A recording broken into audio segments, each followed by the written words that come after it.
योगिया मुनिजना ध्यानी, योगिया मुनिजना ध्यानी, ते सुख आसनी शयनी, हरी सुख फावले रे, हरी सुख फावले रे, हरी सुख फावले रे. गोकुळीच्या गवळिया, गोकुळीच्या गवळिया, गोपी गोधना सकळा, हरी सुख फावले रे, हरी सुख फावले रे, हरी सुख फावले रे. बाप रकुमा देवी वरो विठ्ठले, बाप रकुमा देवी वरो विठ्ठले, ते सुख सवंगडिया दिधले, हरी सुख फावले रे, हरी सुख फावले रे, हरी सुख फावले. विठ्ठल विठ्ठल विठ्ठल विठ्ठल विठ्ठल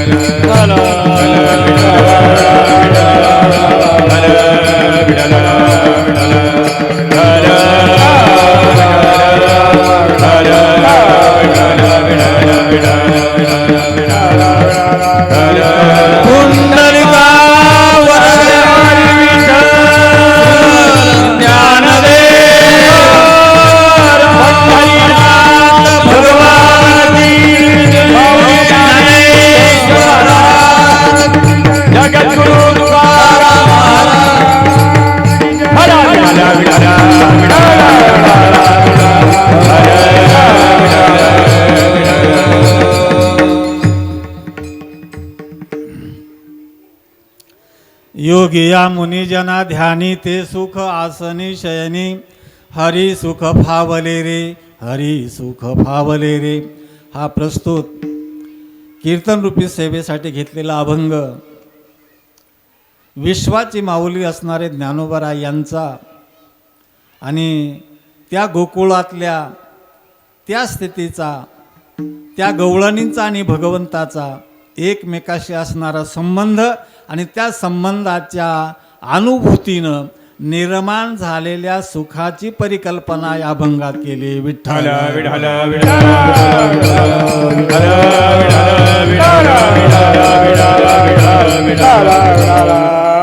गलदान गंडम नीलाधृंगखंडम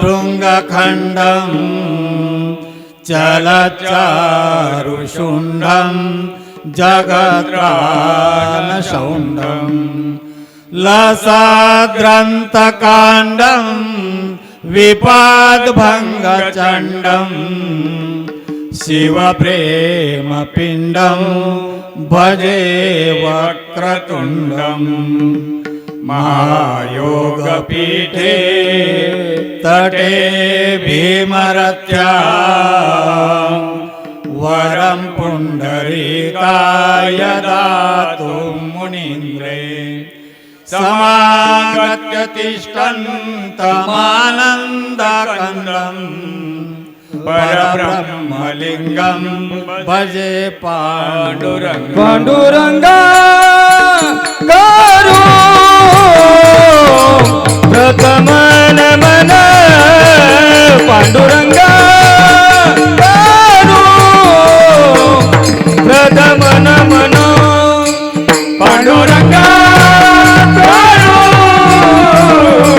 प्रथमन मन पांडुरंगा करू प्रथमन मन दुसरे चरण संताची हो दुसरे चरण संताची दुसरे चरण संताची दुसरे चरण संताची संत कृपा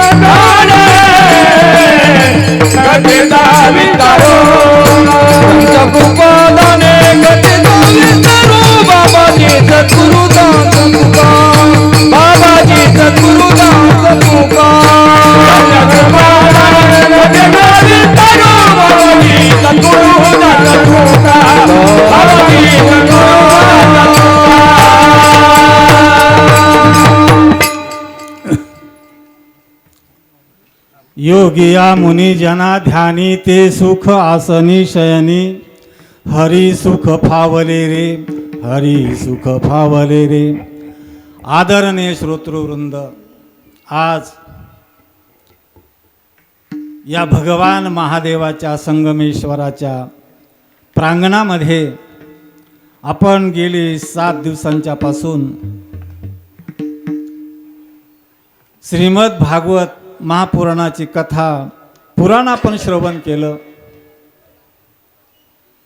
आणि त्या भगवंताचं गुणानुवाद पूजन अर्चन आदी आपण करीत आलो. आज त्या अनुषंगानं या सप्ताहाचा हा शेवटचा दिवस, प्रसादाचा दिवस, आणि त्या अनुषंगानं या ठिकाणी ही सेवा होते आहे. विठ्ठल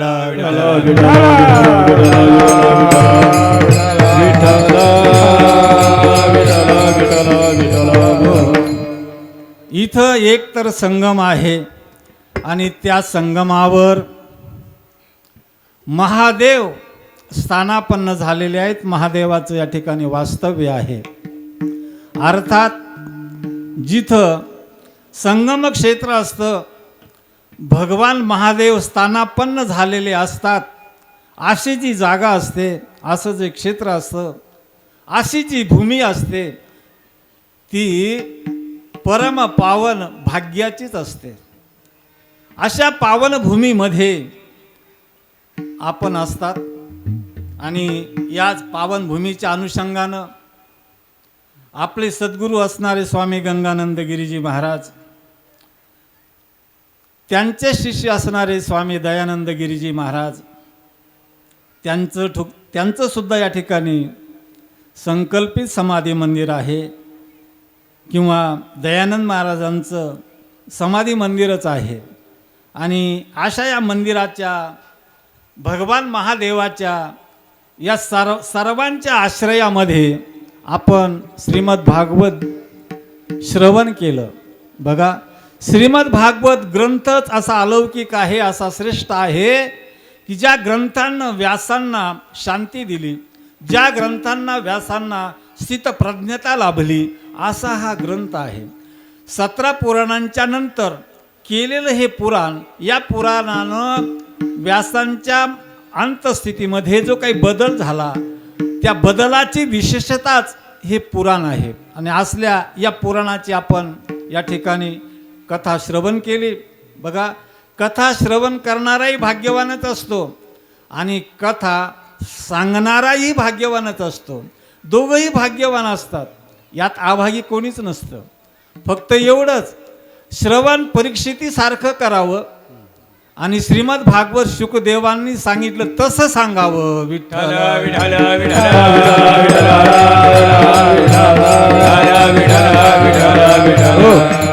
एखाद्या वेळेस तसं सांगता येईल, परीक्षितीसारखं ऐकता येईल, पण आमच्यात जर काहीच बदल झालेला नसेल तर आपण श्रवणही केलं नाही आणि कथनही केलं नाही.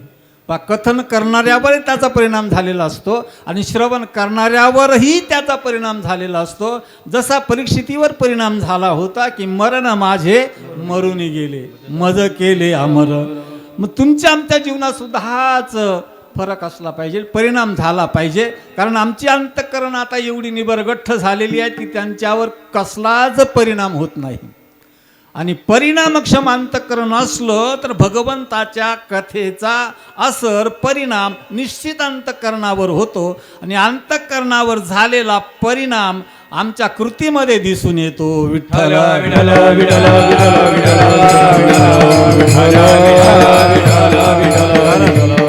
जे अंतःकरणात असतं ना तेच बाहेर येत असतं, अंतःकरणातलंच बाहेर येत असतं, असा स्वभावच बनलेला असतो. जे अंतःकरणात आहे ते बाहेर येतं, स्वभावाने ते बाहेर येत असतं. आणि मग आपल्या अंतःकरणात जे असेल ना तेच बाहेर येईल ना, आणि जे नसेल ते येईलच कसं काय?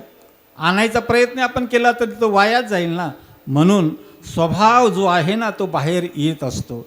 माझा सांगायचा आशय आहे की ज्या ग्रंथाचं जे सार सर्वस्व आहे, कथन करण्याचं जे मूल्य आहे, त्याचा काही अंशी जरी आम्ही आमच्या अंतःकरणावर परिणाम पाडून घेतला, अर्थात ते आम्ही खऱ्या अर्थानं श्रवण केलं, तर निश्चितच त्याचा परिणाम होत असतो. विठ्ठल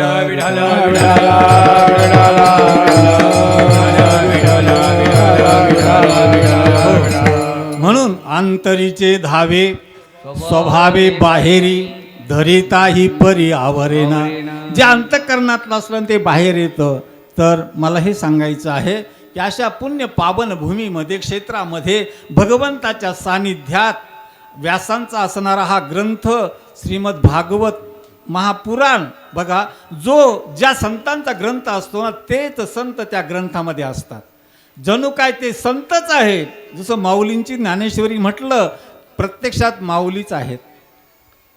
गीता म्हटलं तर प्रत्यक्षात भगवान कृष्णच आहे ना. भगवानच सांगतात की अर्जुना गीता मे हृदयम पार्थ. हे अर्जुना गीता हे माझं हृदय आहे. तसं ज्ञानेश्वरी हे माऊलींचं हृदय आहे. आता त्या हृदयाची भाषा समजून घेण्यासाठी आपल्या हृदयाचं परिवर्तन झालं पाहिजे ना. आमचं हृदय आज आहे किंवा याच्या अगोदर जसं होतं तसंच ठेवलं तर माऊलीच्या हृदयाचं हृदय जाणता येणार नाही आपल्याला. तद्वत या ठिकाणी आपण श्रीमद भागवत महापुराण श्रवण केलं ना, त्या भागवत महापुराण श्रवण करणारे जे व्यास आहेत ना त्या व्यासाच्या अंतःकरणाला देखील आपण जाणलं पाहिजे. कारण ते पुराण त्या पुराणांतर्गत त्या व्यासांच्या वाणीतून श्रवलेलं ते माधुर्य शास्त्र आहे. म्हणून आपण एरवी म्हणतच असतो की व्यासोच्छिष्टम जगत सर्वम.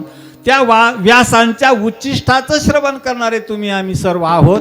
आणि मग व्यासांचं जर हे उच्चिष्ट आहे तर त्या उच्चिष्टाचा प्रभाव आमच्यावर निश्चित व्हायला हवा. विठ्ठल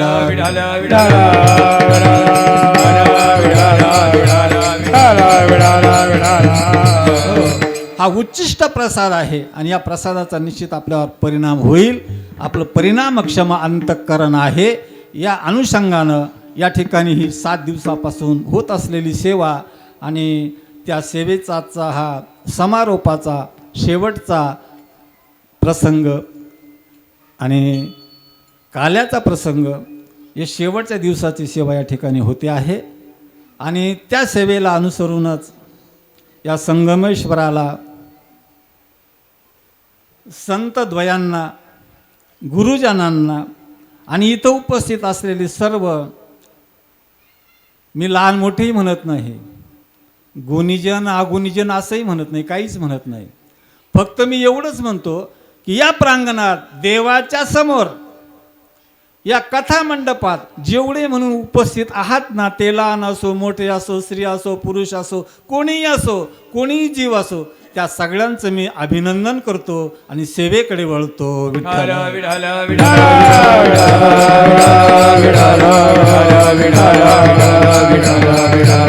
हो. तर आज ही सेवा या ठिकाणी होते आहे. आज काल्याचा प्रसंग आहे. ही काल्याचं कीर्तन आहे आणि त्या कीर्तनासाठी माऊलींची ही अभंग ही गवळण सेवेसाठी घेतलेली आहे. माऊलींच्या सारख्यांनी त्या गोकुळात असणाऱ्या गवळणींच्या अहोभाग्याचं वर्णन करावं. माऊलींच्या सारख्यांनी अर्थात त्या गवळणींचा अधिकारही तेवढाच होता.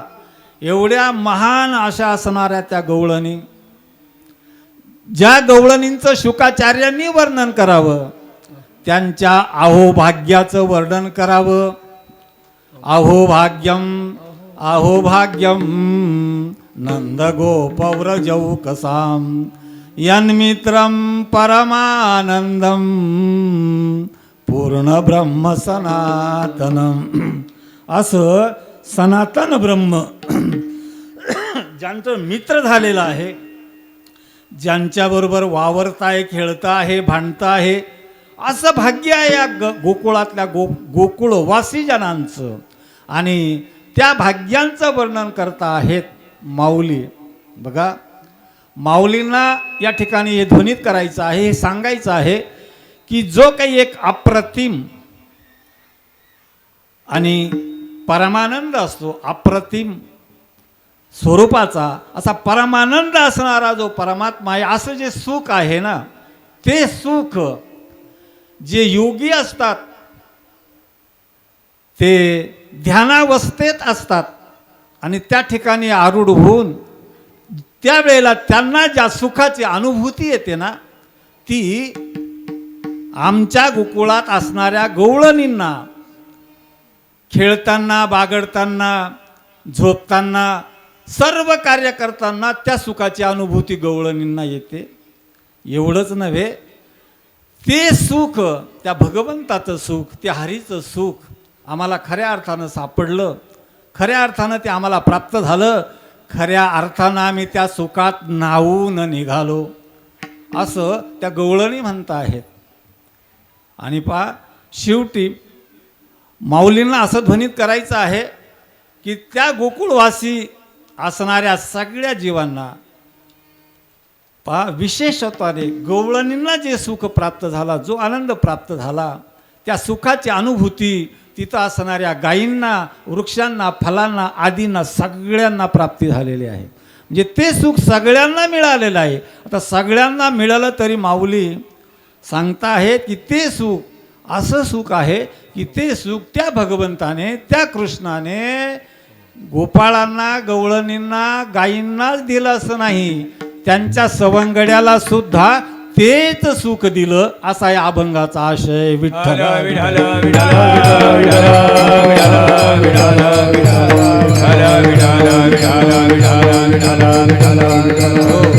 म्हणजे असं जे काही सुख आहे ते सुख त्या गोकुळवासी जनांना प्राप्त झालं.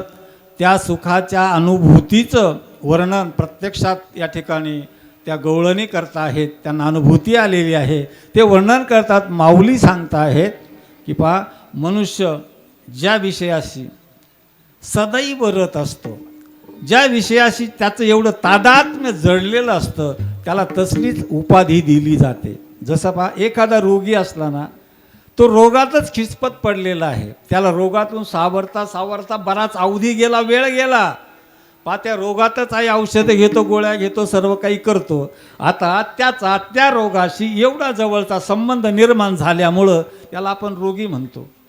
काही रोगी आहे तो. पहा, काही रोगी असतात, काही भोगी असतात, काही कर्मयोगी असतात, काही भक्तियोगी असतात, काही ज्ञानयोगी असतात आणि काही काही अजून योगी असतात. पहा, मला हे सांगायचं आहे की आता जो कर्मयोगी आहे ना, तर कर्मयोगी सतत त्या कर्मातच रत झालेला असतो, कर्मातच रत असतो. जसं भगवान म्हणतात की कर्मण्ये वाधिकारस्ते मा फलेषु कदाचन, किंवा स्वे स्वे कर्मण्य भिरता संसिद्धिम लभते नराः.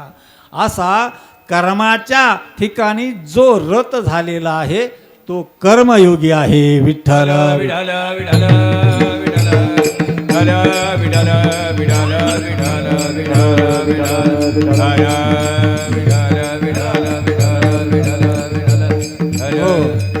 कर्माच्या ठिकाणी रत झालेला आहे तो कर्मयोगी आहे. तो कर्म करतो आहे, कर्म करण्याचा त्याचा काही हेतू असेल, त्या कर्मामध्ये सकाम कर्म आणि निष्काम कर्म असा फरक आहे.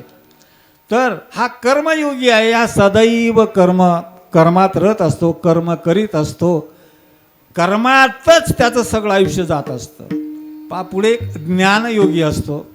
तो ज्ञानयोगी हे जाणत असतो की जे आत्मतत्व आहे ते सत्य आहे आणि आत्मतत्वाशिवाय जे आहे, जे अनात्म आहे ते खोटं आहे. म्हणजे बघा, हा ज्ञानयोगी सत्य आणि असत्य, खरं आणि खोटं याच भूमिकेवर वावरत असताना सत्याची, अर्थात त्याला सत्याची जाण होते, अर्थात त्याला या आत्मतत्वाची जाण होते आणि अशा आशया जो सतत रत झालेला आहे बघा, तो ज्ञानयोगी आहे. तो ज्ञानयोगी आहे. पुढचा एक आहे तो भक्तियोगी आहे. भक्त सतत भगवंताचं पूजन अर्चन करतो, सतत भगवंताचं नामस्मरण करतो, त्याचं जे कर्म असतं ना ते सगळं भगवंताच्या प्रित्यर्थच असतं. कथा ऐकली तर भगवंतासाठी, कथा सांगितली तरी भगवंतासाठी, पूजन अर्चन केलं, नामस्मरण केलं तर देवासाठीच. म्हणजे त्याच्या जीवनामध्ये अशी भक्ती जडलेली असते.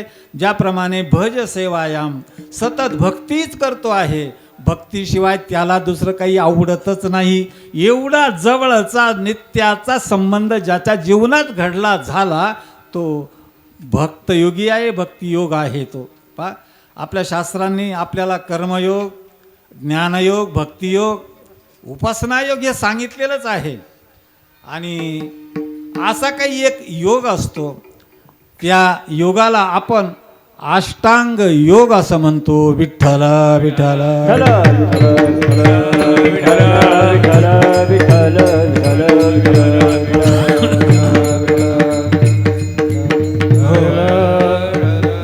अष्टांग योग असतो. मला एवढं सांगायचं कारण फक्त एवढंच आहे, कोणी भक्तियोगी असाल, कोणी ज्ञानयोगी असाल, कोणी योगी असाल, कोणी रोगी असाल, पण हे सगळं जरी काही असलं ना, खऱ्या अर्थानं योगाची प्राप्ती आपण सर्वसामान्य जन करू शकूच असं नाही.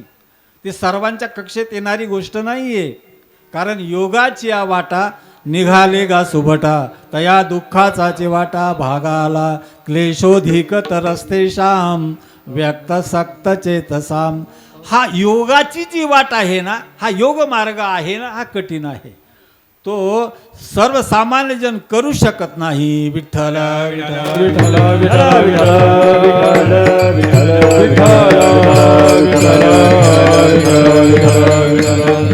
हो, म्हणजे तो योग आपल्याला करता येत नाही. कारण योग करताना अष्टांग योग अगोदर आपले झाले पाहिजे, आपण त्याच्यात बसलो पाहिजे.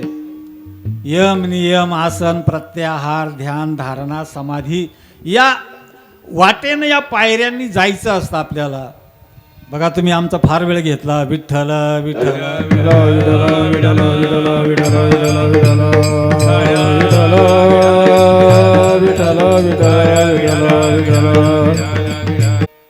खूप सायासानं प्रयास केल्यानंतर, खूप काळ दुःख तितिक्षा हे सगळं सहन केल्यानंतर यदा कदाचित त्याला त्याची प्राप्ती जरी झाली ना, तर तो खऱ्या अर्थानं सुखी झाला असं म्हणता येणार नाही. बघा, कारण जे योगाच्या वाटेने जातात, योगाच्या वाटेने गेल्यानंतर त्यांना खूप प्रसिद्धी मिळते, त्यांचा महिमा वाढतो. कारण तो योगी आहे, त्याला रिद्धिसिद्धी प्राप्त आहे. हे सगळं ज्या वेळेला होतं ना, त्यावेळेला त्याचा महिमा, त्याची प्रसिद्धी वाढते. आणि प्रसिद्धी आणि महिमा वाढल्यानंतर बघा तो देवाला विसरून जातो. काही वेळेला असं असतं, मनुष्याला जर खूप सन्मान मिळायला लागला ना, तो देवालाच विसरून जातो. त्याला असं वाटतं की मीच देव झालो, आता मलाच लोकांनी पूजा केली पाहिजे, मलाच पूजलं पाहिजे ना, माझ्यापेक्षा अजून दुसरा कोणता देव असू शकतो. म्हणजे बघा, जे या वाटेला निघालेले असतात, यदा कदाचित त्यांना रिद्धिसिद्धी प्राप्त झाली असेल, त्या रिद्धिसिद्धीच्या माध्यमातून अनेक लोकांना ते आपलंसं करण्याचा प्रयास करीत असतील आणि लोकांच्या लक्षात येत नसेल तरी रिद्धी आणि सिद्धी चांगल्या आहेत असं नाही.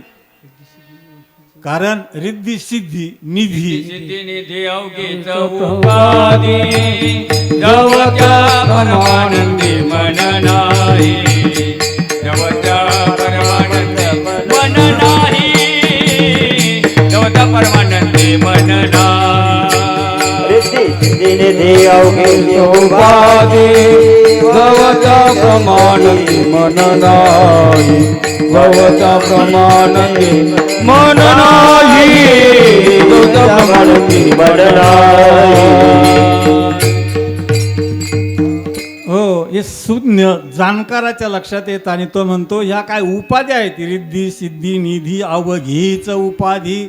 या उपाधीच्यापासून तो वेगळा असतो, पण हे काही उपाधीत पडलेले असतात. आणि उपाधीत पडल्यानंतर यांना असं वाटतं का आता आम्हाला सगळं काही येतं, आम्ही जणू काही आता देव आहोत, अन्य देवाची पूजा करण्यात काही अर्थ नाही असं त्यांना वाटतं. आणि म्हणून स्वतःचा महिमा एवढा वाढवता देवाला जाणत नाही, देवापासून दुरावतात. असंच असतं ना, तुम्ही जर स्वतः मोठेपण स्वीकारत असाल तर देव तुमच्यापासून दुरावेल ना. देवाला हे चालत नाही ना. थोडासा अभिमान देवाला सहन होत नाही, थोडा सुद्धा अभिमान चालत नाही.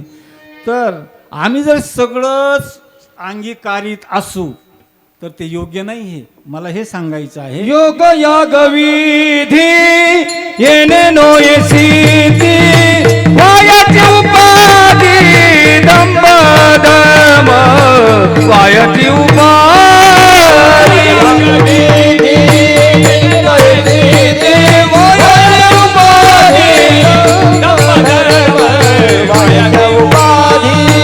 योग याग विधी येणे नोये सिद्धी वायाची उपाधी दंभ धर्म वायाची उपाधी दंभ धर्म वायाची उपाधी दंभ धर्म योग याग विधी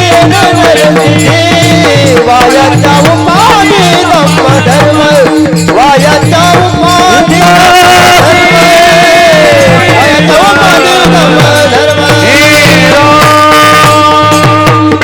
हो योग याग विधी येणे नोये सिद्धी वायाचे उपाधी दंभ धर्म.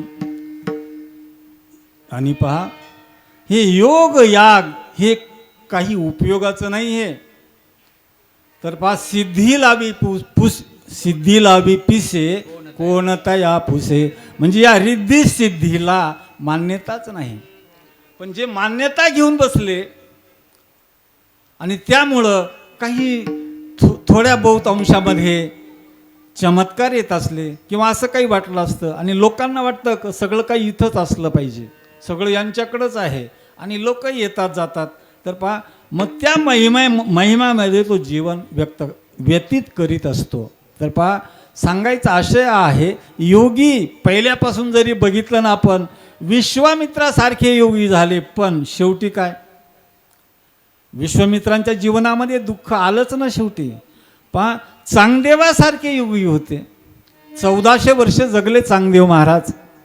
पण त्या चांगदेवाला छोट्याशा मुक्ताईला गुरु करावं लागलं. चांगदेव माने आज जन्मालो गुरुपुत्र झालो मुक्ताईचा, गुरुपुत्र झालो मुक्ताईचा.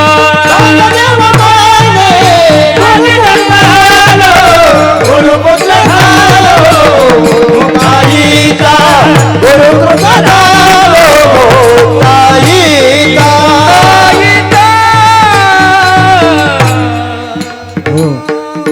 पहा त्या चांगदेवाला, त्या योग्याला हे कबूल करावं लागलं. त्याला सांगावं लागलं की मी मुक्ताईचा शिष्य आहे म्हणून. म्हणजे सांगायचं विषय काय की एवढा मोठा योगी जरी असला तर छोट्याशा मुक्ताईला, त्या योग्याला गुरु करावं लागलं.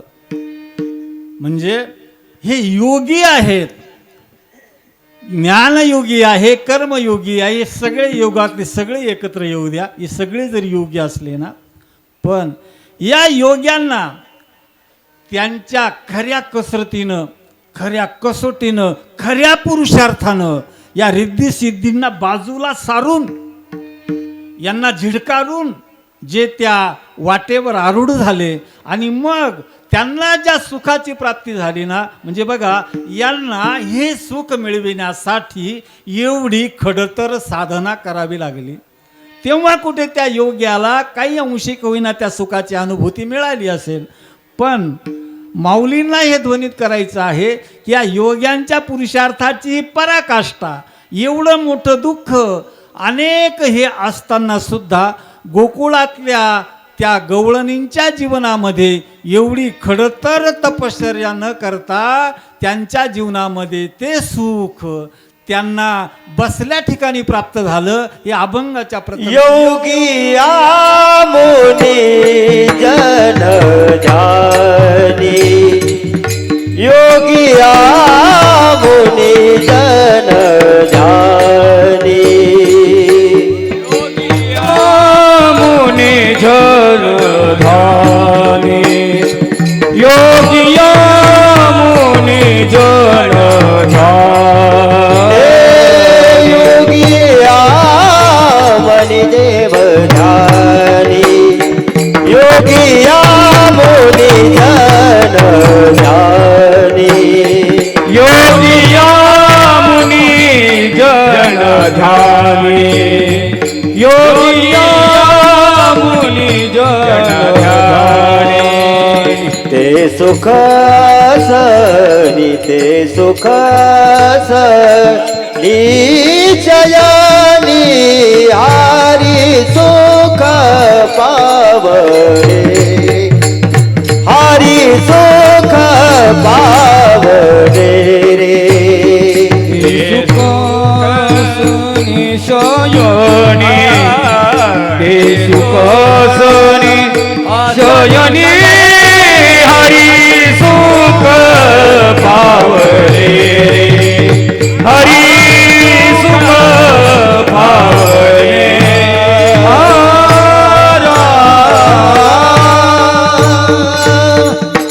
हो योगिया मुनिजना ध्यानी ते सुख आसनी शयनी. माऊली ध्वनित करता आहेत, सांगता आहेत की योगी लोकांना ध्यानधारणेच्या बळावर समाधी अवस्थेपर्यंत जाताना, समाधीत असताना जे सुख मिळतं ना, ते सुख या गोकुळात असणाऱ्या गोकुळवासी लोकांना ते सुख आसनी शयनी.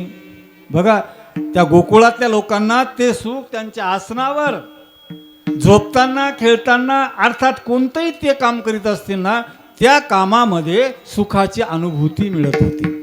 म्हणजे बघा, त्यांना हे ध्वनित करायचं आहे की एवढ्या खडतर तपश्चर्या, एवढ्या साधना, एवढं काही करण्यापेक्षा त्या गोकुळवासी लोकांचं जे जीवन होतं, त्यांची जी धारणा होती, त्यांच्या अंतःकरणाची जी लेवल होती, त्यामध्ये जर आम्ही बसलो ना, तर एवढ्या खडतर साधना न करता ते सुख आम्हाला अनुभवता येईल, मिळवता येईल. विठ्ठल विठ्ठल विठ्ठल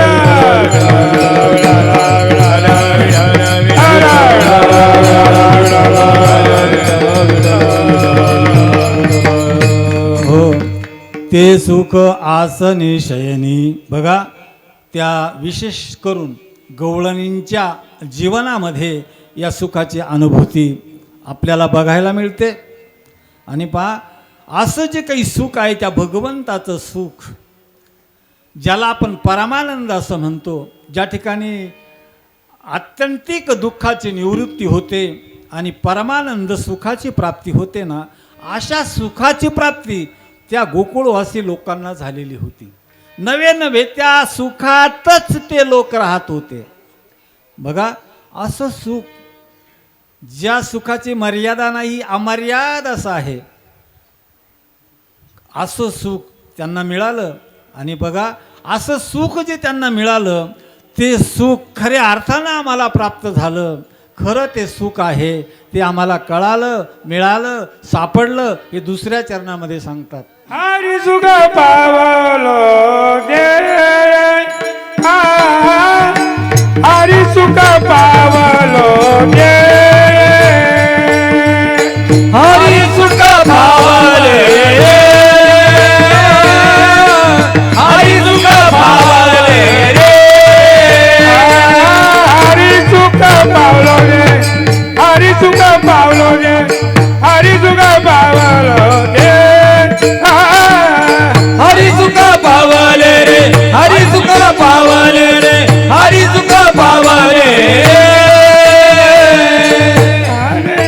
हरी सुख पावले रे, पावलो दे, हरी सुख पावलो दे, हरी सुख पावलो दे, हरी सुख पावलो दे, हरी सुख पावलो रे, हरी सुख पावले रे, हरी सुख पावले रे, हरी सुख पावले रे, हरी सुख पावले रे,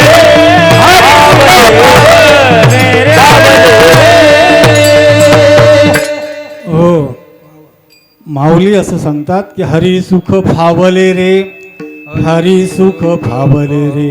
बघा, तो हरी, ते सुख आम्हाला मिळालं. आता इथं सुख आणि देव वेगवेगळे नाही, हे एकच आहे. कारण भगवानच खऱ्या अर्थानं सुख आहे ना, सुखरूप आहे ना. जसं म्हटलं जातं की सुखरूप आईसा तुझा कोण सांगा, माझ्या पांडुरंगा सारी खातो. मग हरी सुख फावले रे, त्या हरीचं सुख, हरीच आम्हाला प्राप्त झाला, आम्हाला मिळाला. फावले शब्दाचा अर्थ आहे सापडले. हरी सुख फावले रे, फावले म्हणजे सापडले. आपल्याला कळत नाही, कळणं, सापडणं, आत्मसात करणं, अनुभूतीला येणं, तो त्या अनुभवावर आरूढ असणं, अनुभव स्वरूप होणं. हरी सुख फावले रे, त्या भगवंताचं सुख आम्हाला सापडलं, मिळालं. बघा अहो भाग्य आहे त्या गोपिकांचं, त्या गोकुळवासी जनांचं, की त्यांना हे सुख सापडलं. हे सुख सापडलं. सापडलं याचा अर्थ ते अगोदर हरवलेलं होतं का? हरवलेलं होतं असं नाही. त्याच्यापासून आम्ही जरा वेगळे होतो. आम्ही त्याची अनुभूती आम्हाला कधी आलीच नाही. का आली नाही? अहो आम्ही देह तादात्म्यावर वावरणारी माणसं आणि देह तादात्म्यात संबंधी असणारा परिवार, म्हणजे एकंदरीत आम्ही अहम ममतेच्या लवड सवडी, माते न पवतीची बापुडी, या अहम आणि मम मध्येच आम्ही आमचं जीवन व्यतीत करणारे ते माते न पवतीची बापुडी. ते त्याला शोधत नाही, बघत नाही, त्याला प्राप्त करून घेत नाही, त्यासाठी काही पुरुषार्थ करत नाही, म्हणून ते सुख त्यांना फावलं नाही. आणि ज्यांनी या प्रयत्नांची पराकाष्ठा केली, सतत प्रयत्न करीत राहिले, या प्रयत्नांच्या बळावर ते हरिसुख त्यांना प्राप्त होतं, सापडतं. जसं तैसा हृदयामध्ये मी रामू, आसता सर्व सुखाचा आरामू, का भ्रांतासे कामो विषयावरी. आम्ही भ्रांत आहोत, आम्ही बाजूला गेलो, म्हणून ते सुख आम्हाला फावलं नाही. विठ्ठल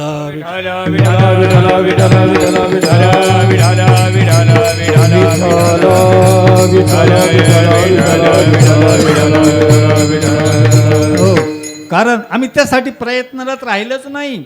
बघा ज्या गवळणींना, ज्या गोकुळवासी जनांना हे सुख सापडलं, मिळालं, प्राप्त झालं, फावलं, हरिसुख फावले रे, त्यांनी त्या जन्मात एवढं मिळालं. त्यांना गोकुळात जन्माला आल्यावर सगळं प्राप्त झालं. त्याच्या आधी त्यांच्या जीवनात काहीच नाही का तसं? अहो असं नाही. जन्म जन्मी असेल पुण्य सामुग्री, पहा हे जन्मजन्माचं लागतं. त्या गोवळणींच्या जीवनाचा आम्ही जर थोडक्यात मागील भाग बघितला ना, पहा प्रभू रामांच्या वेळेला अयोध्येतील अयोध्यावासी कौसल्यावासिनी ज्या वेदाच्या श्रुती आहेत त्या, आणि बराचसा असा काही साधू समाज, आणि पुन्हा एवढंच नाही, पंचवटीमध्ये असताना तिथं प्रभू रामांना भेटणाऱ्या भिल्लिनी, या सगळ्यांची तेव्हापासून भगवंताविषयीची जी काही आस्था होती, प्रेम होतं, त्या सगळ्या गोकुळामध्ये गवळणी म्हणून जन्मल्या होत्या. म्हणजे बघा एकंदरीत तेवढ्या वेळेपुरतंच नाही, हरिसुख फावले रे. एका दिवसाच्या प्रयत्नानं नाही, सप्ताहाच्या प्रयत्नानं नाही, वर्षभर केल्याच्या, आयुष्यभर केल्याच्या नाही, बहुनाम जन्मनाम आणते. खूप खूप प्रयत्नांची शिकस्त केल्यानंतर तसं या गवळणींचं जीवन वेद मार्गापासून जरी आम्ही बघितलं, या भिल्लिनीपर्यंत कौसल्या देशात असणाऱ्या त्या स्त्रिया, पुन्हा अशा बऱ्याचशा स्त्रिया राम अवतारापासून, आणि त्यांना आश्वासित केलेलं असतं भगवंतांनी की मी गोकुळात तुम्हाला भेटेल. आणि असं पूर्वार्जित बहुजन्म त्यांच्या जीवनात या भगवंताविषयीचा असणारा ओढा, भगवंताविषयी असणारा जिव्हाळा या जन्मामध्ये एकवटून आला. म्हणून हे सगळं एकत्र आल्यानंतर हरिसुख फावले रे, हरिसुख फावले रे, ते सुख आम्हाला सापडलं, आता मिळालं. बघा आम्हालाच मिळालं असं नाही, अजून कुणाला मिळालं ते अभंगाच्या 3ऱ्या चरणात सांगा. गोकुळीच्या गवळीया, गोकुळीच्या गवळीया, हो हो हो, गोकुळीच्या गवळीया, गोकुळीच्या गवळीया, गोकुळीच्या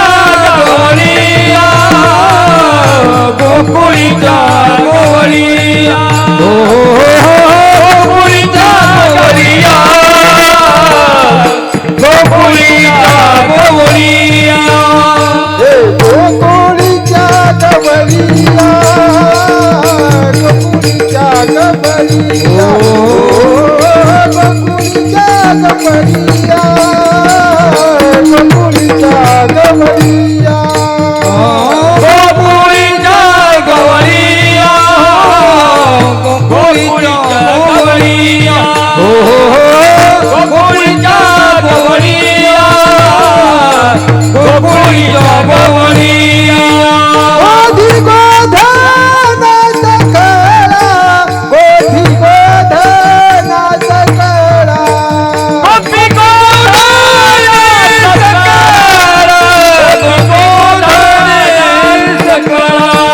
गोपी गोधनाचा खळा गोपी गोधनाचा खळा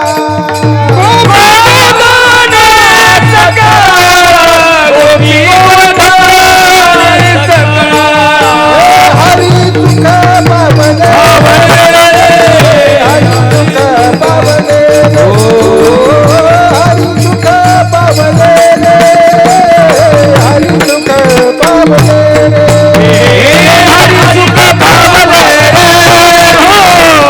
हरी सुख पावले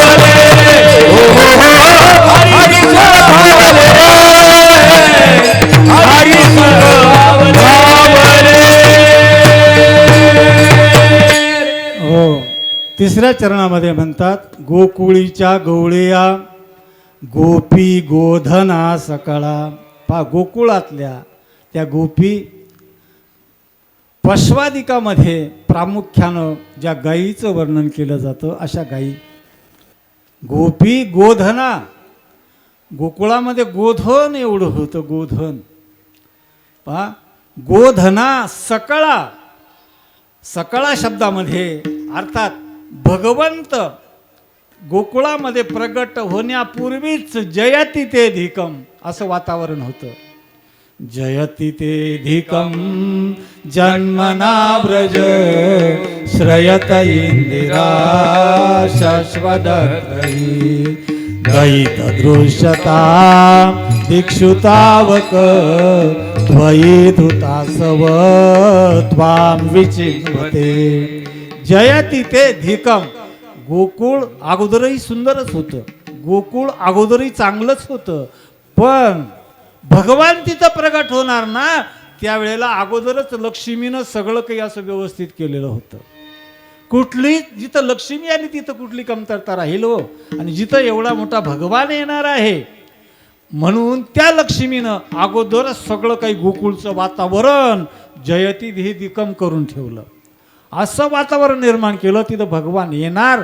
आणि असा भगवान आला ना तिथं त्या भगवंतानं तिथल्या लतांना वेलींना झाडांना वृक्षांना फळांना फुलांना सगळ्यांना पाश्वादिकांना प्रामुख्यानं गोधनांना सगळ्यांना ते सुख दिलं. हरी सुख फावले रे. या प्रत्येक चरणाच्या नंतर म्हणायचं हरी सुख फावले रे. बघा गोकुळच्या त्या गवळ्यांना त्या गोपाळांना तिथल्या गायींना सगळ्या वृक्षवेलींना सगळ्या जीवांना हो असं एकही नाही कुणाला सोडलं नाही. सगळ्या जीवांना ते हरिसुख फावलं. सगळ्यांना आनंद झाला. अहो भगवंताच्या जवळ असणारे भगवंताच्या व्यतिरिक्त बाजूला असणारे वृक्ष पाषाणादिक तिथलं जल असो काहीही असो सगळ्यांना हरिसुख फावलेलं आहे. सगळ्यांनाच फावलं आहे. अहो जर ते सगळ्यांनाच फावलं मग भगवंताचं समवेत राहणारे त्याचे काम करणारे त्याचे गडी त्याचे सवंगडी त्यांना त्या सुखाची अनुभूती मिळाली का? ते सुख त्यांना अनुभवायला आलं का? त्यावेळेला शेवटच्या चरणात सांगतात बाप रखुमा देवी वरू विठ्ठले. बाप रखुमा देवी वरू विठ्ठले. बाप रखुमा देवी वरू विठ्ठले. बाप रखुमा देवी वरू बाप रखुमा देवी वरू विठ्ठले. बापर कुमादेवी वरु विठ्ठले बापर कुमादेवी वरु विठ्ठले बापर कुमादेवी वरु विठ्ठले ते सुख सौंगडिया दिधले रे ते सुख सौंगडिया दीधर रे हरी सुख पावले रे हरी सुख पावले रे सुख सौंगडिया विठले रे सुख सौंगडिया विठले हरी सुख पावले रे हरी सुख पावले हरी सुख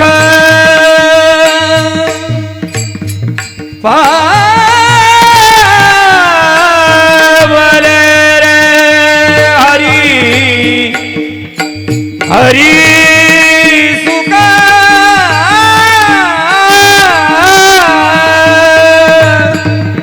हे हरी पावले रे हरी सुख पावले रे हरी सुख पावले रे पावले रे पावले हरी सुख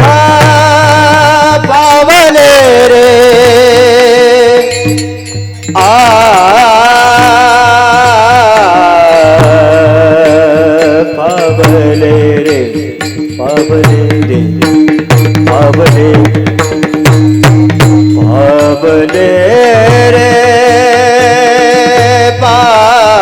पावले रे पावले रे पावले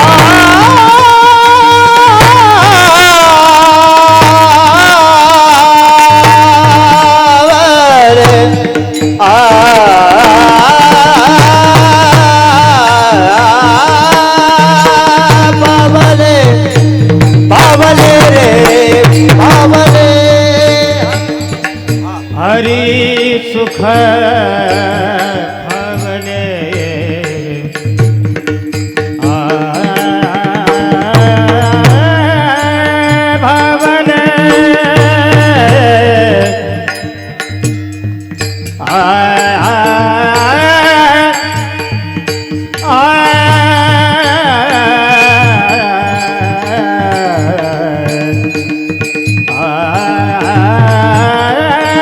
पावले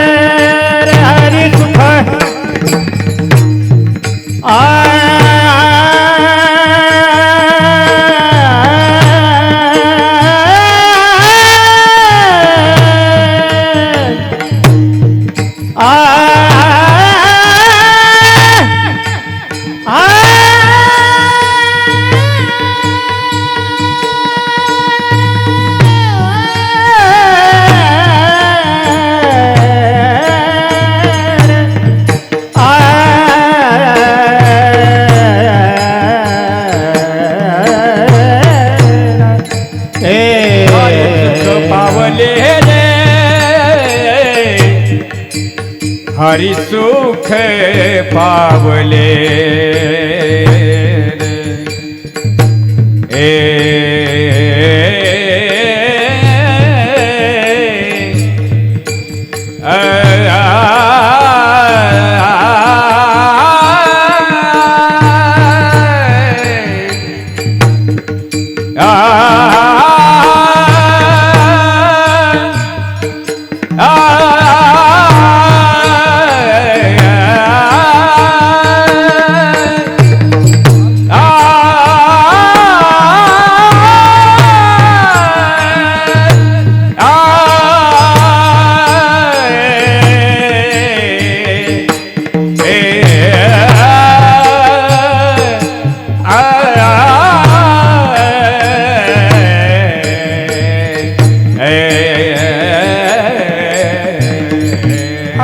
सुख पावले पावले पावले पावले पावले पावले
हरी सुख पावले रे हरी सुख पावले रे हरी सुख पावले रे हरी सुख पावले रे राम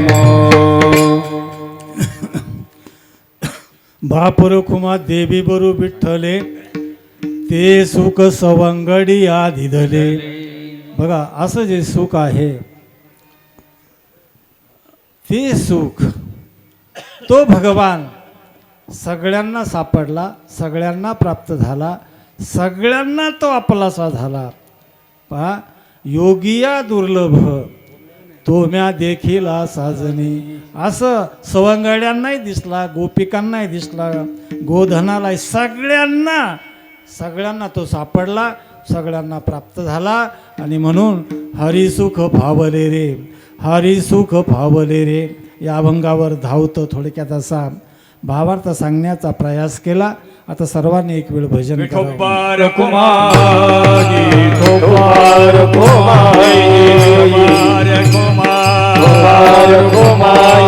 विठोबार कुमारी विठोबार कुमारी विठोबार कुमारी विठोबार कुमारी विठोबार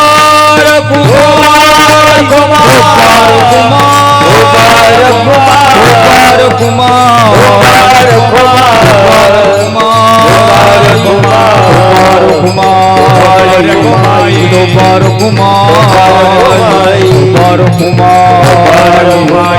विठोबार कुमारी विठोबार कुमारी विठोबार कुमारी जय जय विठोबार कुमारी विठोबार कुमारी विठोबार कुमारी विठोबार कुमारी विठोबार कुमारी विठोबार कुमारी विठोबार कुमारी विठोबार कुमारी विठोबार कुमारी विठोबार कुमारी मुबारक हो माई मुबारक हो माई मुबारक हो माई मुबारक हो माई मुबारक मुबारक हो माई मुबारक हो माई मुबारक हो माई मुबारक हो माई मुबारक हो माई मुबारक हो माई मुबारक हो माई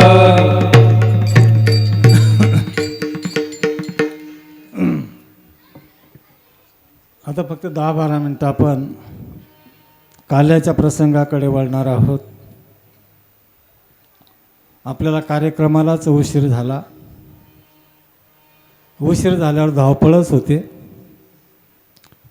धावपळ नाही झाली तर धरसोड होते. विठ्ठल विठ्ठल विठला विठला विठला विठला विठला विठला विठला हो. भगवान 8 स्वरूपामध्ये 8 नामाभिधानामध्ये प्रकट झालेले आहेत. पहिले जे भगवान प्रकट झाले, पहिलं त्यांचं स्वरूप, त्या स्वभावाचं, त्या स्वरूपाचं नाव आहे बालकृष्ण. हे बालकृष्ण प्रगट झाले ना, बघा हा भगवान 8वा अवतार आहे. अष्टमीलाच प्रगट झाले. देवकीच्या पुढ्यात 8 वर्षाचीच मूर्ती बालक म्हणून उभी राहिले. आणि या भगवंताचं असंच 8 नामाभिधान आहेत. त्यातलं आहे बालकृष्ण. पहिलं बालकृष्ण. आता हे बालकृष्ण आहेत ना, या बालकृष्णाला त्या मथुरेतील कारागृहातून यशोदेच्या पुढ्यामध्ये आणून ठेवलेला आहे. हा बालकृष्ण आहे. आणि बघा त्या यशोदेच्या पुढे त्या बालकाला ठेवलेला आहे. हा बालकृष्ण आहे. आणि तो बालकृष्ण यशोदेच्या पुढ्यात आल्यापासून त्या गोकुळातल्या लोकांना खूप आनंद झाला. आणि त्यांनी आनंदोत्सव साजरा करायला सुरुवात केली. तोरणे गुढिया तोरणे गुढिया तोरणे गुढिया तोरणे गुढिया तोरणे गुढिया तोरणे गुढिया तोरणे गुढिया तोरणे करती कथा गाती गाणे करती कथा गाती गाणे करती कथा गाती गाणे करती कथा गाती गाणे गुढिया तोरणे करती कथा गाती गाणे गुढिया तोरणे करती कथा गाती गाणे बाळकृष्ण बाळकृष्ण बाळकृष्ण बाळकृष्ण बाळकृष्ण नंदारी बाळकृष्ण नंदा घरी बाळकृष्ण नंदा घरी बाळकृष्ण नंदा घरी बाळकृष्ण नंदा घरी बाळकृष्ण नंदा घरी बाळकृष्ण नंदा घरी बाळकृष्ण नंदा घरी. हो, हा बालकृष्ण आहे. हा बालकृष्ण नंदांच्या घरामध्ये प्रकट झालेला आहे. हा बालकृष्ण. आता बघा दुसरं त्याचं स्वरूप आहे, दुसरं नाव आहे. त्याला म्हणतात लालाकृष्ण. लालाकृष्ण. आता बघा हा जो लालाकृष्ण आहे ना, हा यशोदेच्या पुढ्यात राहणारा, यशोदेचं स्तनपान करणारा. यशोदा त्याला झोका देते आहे, तो रडतो आहे. म्हणजे ते लहानपण आहे. ज्या लहानपणामध्ये तो आईचं स्तनपान करतो आहे, असा तो लाला आहे. लाला कृष्ण. आणि बघा हा लाला कृष्ण यशोदेला आई म्हणतो. यशोदेला आई म्हणतो हा लाला कृष्ण. पहा हा लाला कृष्ण पहिला झाला बालकृष्ण. हा लाला कृष्ण आहे. आणि नंतरचा आहे गोपाळकृष्ण. गोपाळकृष्ण. बघा हा गोपाळकृष्ण गोपाळांच्या बरोबर खेळतो, बागडतो, गायींच्या बरोबर जातो, यमुनेच्या वाळवंटात खेळ खेळतात. हा गोपाळकृष्ण आहे. आणि बघा पुढं आहे युगल कृष्ण. युगल कृष्ण. आता हा युगल कृष्ण आहे ना, हा युगल कृष्ण अनेक गोपींच्या खोड्या करतो, गोपींच्या समवेत खेळतो, बागडतो, गोपींच्या सानिध्यात जास्त वेळ राहतो. हा युगल कृष्ण आहे. नंतर आहे तो राधाकृष्ण आहे. बघा, राधाकृष्ण. आता हा राधाकृष्ण जो आहे ना, आता राधेच्या मंदिरात जायला, राधाकृष्णाच्या एकांतात जायला आपली छाती होतच नाही. राधाकृष्णाला आपण जाणू शकत नाही, तिथपर्यंत आपण पोहोचू शकत नाही. असा राधाकृष्ण आहे. बघा, त्या राधेशिवाय हा कृष्ण आधा आहे. ज्यावेळेला हा कृष्ण आणि राधा एक तो त्यावेळेला तो पूर्ण होईल. राधा नसली तर तो आधा आहे. त्याला पूर्णत्व द्यायचं तर तो राधाकृष्ण आहे. विठ्ठल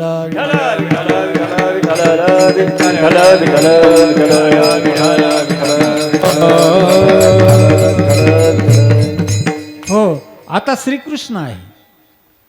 बघा, आता श्रीकृष्ण काय, अहो ज्या श्रीकृष्णानं त्या कंसाला मारलं आणि वंश परंपरागत ज्यांच्याकडे गादी असली पाहिजे त्यांना मिळवून दिली, त्या गादीवर त्या सिंहासनावर आरूढ त्यांनी केलं, तो श्रीकृष्ण. आणि बघा पुढचं जे आहे ना, त्याला तो कृष्ण आहे, तो श्रीकृष्ण आहे, भगवान कृष्ण आहे, तो राजा कृष्ण आहे. जसा इकडे आपण राजा राम म्हणतो ना, असा राजा कृष्ण आहे. आणि बघा, ज्या वेळेला मथुरेचं सगळं वातावरण संपल्यानंतर ज्या वेळेला द्वारका प्रस्थापित केली, नवीन द्वारका निर्माण केली, त्या द्वारकेमध्ये राज्याधिष्ठितून राज्यकारभार ज्यांनी चालविला आणि षडैश्वर्य गुणांनी संपन्न असा असणारा तो भगवान, हा द्वारकेचा कृष्ण आहे, हा श्रीकृष्ण आहे. आणि पहा, शेवटचा आहे हा भगवान कृष्ण आहे द्वारकेतला. आणि शेवटचा जी उपाधी आहे, जे स्वरूप आहे, ते काय आहे, योगेश्वर कृष्ण. बघा, योगेश्वर कृष्ण ही 8 नामाभिधानं झाली. हा योगेश्वर कृष्ण यांनी यांच्या वेळेला त्या महाभारताच्या युद्धामध्ये त्या अर्जुनाला स्वतःचं विश्वरूप विभूतिमत्व, ज्याच्यात आहे असं विभूती योगाचं, त्या अर्जुनाला दर्शन घडविलं. एवढंच नव्हे, अर्जुनाचा मोह सकुटुंब काढण्याचं काम ज्या युद्धभूमीमध्ये, ज्या रणभूमीमध्ये झालं, तो भगवान योगेश्वर कृष्ण आहे. अशी 8 नामाभिधान योगेश्वर कृष्ण. आता बघा, आपल्याला प्रश्न असा पडतो, काल्याच्या कीर्तनामध्ये भगवंताचं गुणानुवाद वर्णन करायचं असतं तर हा भगवान अशा 8 स्वरूपानं विभागलेला आहे. मग कोणत्या नेमक्या यांचं वर्णन आपण करायचं, असा प्रश्न उपस्थित झाल्यानंतर बघा, खऱ्या अर्थानं आपण काय करू शकतो, कुठलं वर्णन करू शकतो, आणि आपल्यामध्ये तरी अशी काय कॅपॅसिटी आहे या 8 स्वरूपांचं, या 8 नामाभिधानांचं सहित आपण वर्णन करू शकू. अहो, ज्याचं वर्णन होऊ शकत नाही, जो वाणीच्या पलीकडचा आहे, त्याला कीर्तनकार 2 तासामध्ये काय न्याय देईल. आणि बघा, प्रत्येक कीर्तनकार असंच म्हणतो, 2 तासात भगवंताचं किती चरित्र सांगावं. आता तुम्ही बघा ना, कीर्तन सुरू इथपर्यंत आपण आलो, आता चरित्रासाठी किती वेळ उरला असेल, 5-10 मिनटं. आणि प्रत्येक म्हणतो भगवान कृष्णाचं काय चरित्र सांगणार आहे. अहो, सांगायला तुम्ही सुरुवात केली तरी होणार नाही. पहा, श्रीमद भागवत कथा कशासाठी श्रवण करायची, त्या भगवंताचं पूर्ण यथोचित अथपासून इथपर्यंत, तरी आपल्याकडनं श्रवण होत नाही, कथाकाराकडून ते कथवलं जात नाही. असं अघटित आहे, अवर्णनीय आहे. मग असं जर आहे, मग आपल्या संतांनी आपल्याला सांगितलं, चरित्र ते उच्चारावे, चरित्र ते उच्चारावे, चरित्र ते उच्चारावे, चरित्र ते उच्चारावे, चरित्र ते उच्चारावे. देवे गोकुळी केले देवे गोकुळी, गेले देवी गोकुळी, गेले देवी गोकुळी, गेले देवी गोकुळी, गेले देवी गोकुळी. हो, चरित्र ते उच्चारावे केले देवे गोकुळी.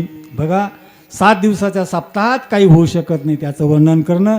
कीर्तनाला फार थोडासा वेळ असतो, 10-15 मिनटं. 10-15 मिनटात काय वर्णन करू शकतो आपण? काहीच नाही. म्हणून आपल्याला असा नियम, असं स्वरूप सांगितलेलं आहे की चरित्र ते उच्चारावे केले देवे गोकुळी. गोकुळात भगवंतानं जे चरित्र केलं ना त्याचा उच्चार करायचा आहे, त्याचं विवरण करायचं नाही, त्याचं खूपच मोठं ट्रान्सलेशन करायचं नाही, फक्त उच्चार करायचा आहे. उच्चार करायला काही जास्त वेळ लागत नाही, उच्चार करायचा फक्त. आता बघा, उच्चार करताना आपण जे आतापर्यंत 8 पाहिले, 8 कृष्ण, यात कोणाचा उच्चार करायचा नेमका? या 8 पैकी कुणाचं वर्णन करायचं असा जर प्रश्न उपस्थित झाला तर त्याला उत्तर हे आहे की कुणाचा उच्चार करायचा, कोणाचा?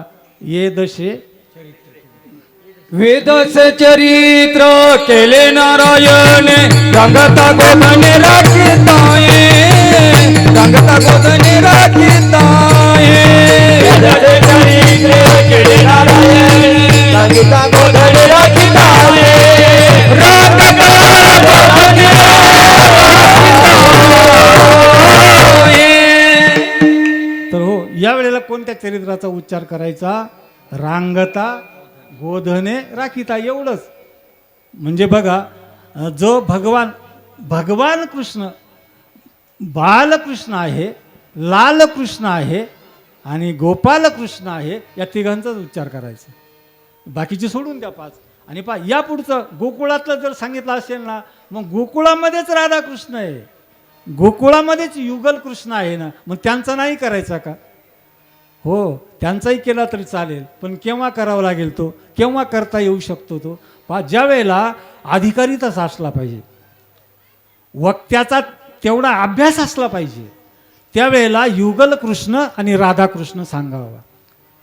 आणि श्रोता जर तसा नसेल तर त्याला युगल कृष्ण आणि राधाकृष्ण सांगून काय कळणार आहे? हो, त्यालाही कळणार नाही, यालाही सांगता येणार नाही. आणि ज्या वेळेला असं युगल कृष्ण आणि राधाकृष्णाचा विषय निघाला ना, तर मोठमोठ्यांची फजिता झालेली आहे. म्हणून आम्ही काय करू शकतो? बालकृष्ण, लालाकृष्ण आणि गोपालकृष्ण, याच्या पलीकडे आम्ही जाऊ शकत नाही. यांचं वर्णन आम्ही करू शकतो, म्हणून काल्याच्या प्रसंगामध्ये यांचंच वर्णन करायचं असतं. आता बालकृष्ण, लालाकृष्ण आणि गोपालकृष्ण चरित्र ते ये दशे चरित्रे केले नारायणे, रांगता गोधने. रांगत असताना काय चरित्र केलं?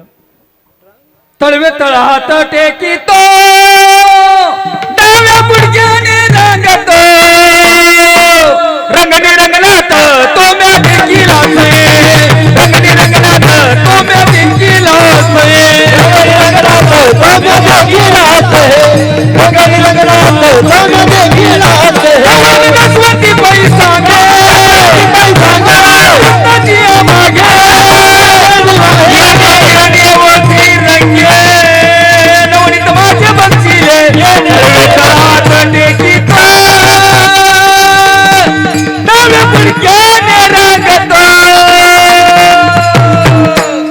रंगणी रंगनाथ तो म्या टेकिला से, रंगणी रंगनाथ तो म्या टेकिला से,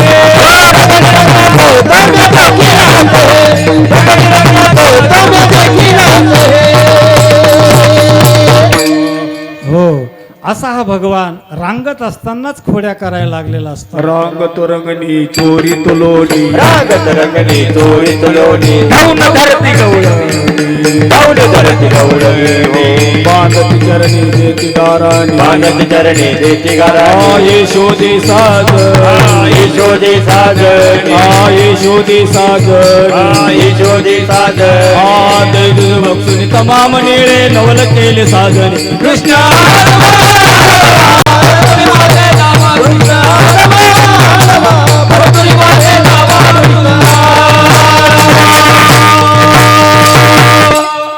हो, असा हा भगवान खोड्या करायला लागलेला असतो. गोकुळामध्ये जातो आणि खोड्या करीत असताना एका गवळणीनं तिच्या दाराच्या समोर रांगोळी काढलेली होती. आणि बघा, रांगोळी काढलेली आहे, त्या घरात कोणी पाहुणे येणार आहेत, सारवासारव झालेली आहे. आणि हे सगळं असताना भगवान गोपालांच्या समवेत जात असताना बघा ती रांगोळी पाहिली आणि त्या रांगोळीवरच लघवी केली. भगवान आहे तो. आता लघवी केल्यानंतर त्या आईकडं तक्रारी केल्या त्या गवळणींना. गवळणींना अनेक प्रकारच्या तक्रारी केल्या कृष्णाच्या. आणि कृष्ण म्हणतो आई हे बघ तिनं 18 कमळ ती रांगोळी काढलेली होती. आई खरं सांगू का? म्हणे काय? जे अष्टांग योगी झालेले आहेत, जे योगी आहेत, मुनी आहेत ना, अष्टांग योगी आहेत ना, अशी जे लोक आहेत ना, त्यांनी या अष्टमहासिद्ध्या प्राप्त केलेल्या असतात. आणि एवढ्या अष्टमहासिद्ध्या प्राप्त करून खरं भगवंतावर जे प्रेम असायला हवं ते त्यांच्याकडं नसतं काही. मग त्या सिद्ध्यांना काही चाटायचं काही? जे मेन देवावर प्रेम करीत नाही आणि त्या सिद्ध्यांना आपलंसं करतात. म्हणून मी मुतलो म्हणे विठ्ठल विठ्ठल.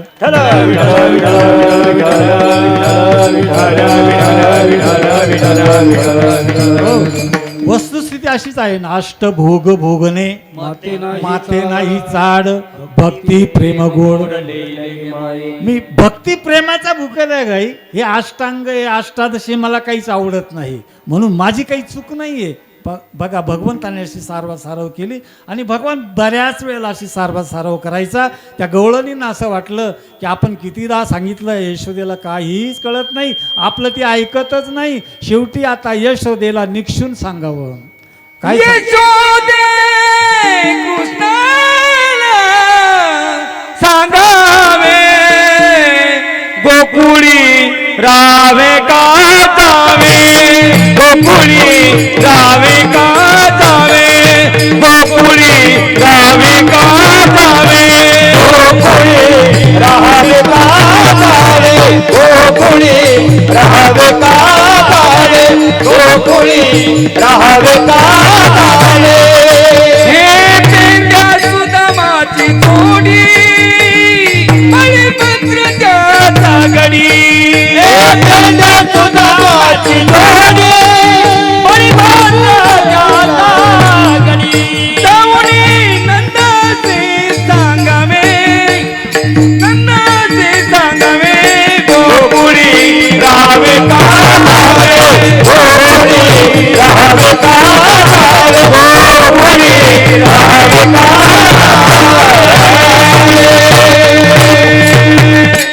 हो. त्या गोकुळामध्ये सगळ्या गवळणी जवळजवळ त्रस्त झालेल्या होत्या. यशोदेला गाराने सांगत होत्या. यशोदेने कुणातच लक्षात घेतलं नाही.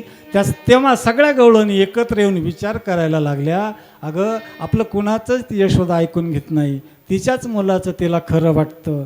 ते साहजिक आहे, तिचा मुलगा आहे, तिचं खरं वाटणारच आईला, आई आहे ती. पण का गं ती जर कुणाचं ऐकत नाही, मग आपण कुठवर या खोड्या सहन करायच्या? मग चला आपण सगळ्या एकत्र येऊ, एक संघ होऊ आणि मग गारहाणं घेऊन जाऊ. त्या सगळ्या एकत्र आल्या आणि यशोदेकडे गेल्या. सगळा त्यांचा समूह तो घोळका त्या ठिकाणी गेला. आता बघा त्या ठिकाणी गेल्यानंतर यशोदेला सांगितलं, यशोदे आजवर तुला कितीदा आम्ही सांगितलं, तुला कधीच खरं वाटलं नाही, खरं पटलं नाही. पण आता आम्हीच कंटाळलो. आता आम्ही तुला निक्षून सांगतो की गोकुळात राहायचं का गोकुळ सोडून जायचं. हे बघ यशोदे, आता आम्ही इथे राहत नाही, आम्ही आता गोकुळ सोडून जातो. पहा यशोदा हुशार होती. यशोदा आहे ती. यशोदा तिचं नाव उगीचच नाही यशोदा. ती जी दुसऱ्याला यश देते ना तिचं नाव यशोदा असते. आम्ही दुसऱ्याचं यश ओढून घेतो, आम्ही कसले आलो यशोदा. ही यशोदा काय करते? दुसऱ्याला यश देते. ती यशोदा त्या गवळणींना म्हणते, अगं असं करू नका, तुम्ही जर गोकुळ सोडून गेला तर आम्ही इथले पाटील कशाचे पाटील राहू म्हणे. आम्ही कुणावर पाटीलकी करायची? आम्ही हा नंदगावचा पाटील आणि त्याच्याच गावचे लोक सगळे गोकुळ सोडून गेले, याची पाटीलकी जाईल ना ऑटोमॅटिक, ती राहणार नाही ना. आणि ज्याच्या गावातून एवढे लोक गाव सोडून जातात, याचा अर्थ तो पाटील किती खराब असेल. उगीच नावलौकिक खराब होईल ना. हे गवळणींनो, असं काही करू नका. तुम्ही गोकुळ सोडून अजिबात जाऊ नका. मी उद्यापासून याचं सगळं धरबंधन करते. तुम्ही ज्याच्याबद्दल खोड्या करतात ना त्यालाच मी उद्या शाळेत पाठवते. उद्या जाई राणा उद्या जाई राणा उद्या जाई राणा जाई राणा सवे घेऊन गोधना सवे घेऊन गोधना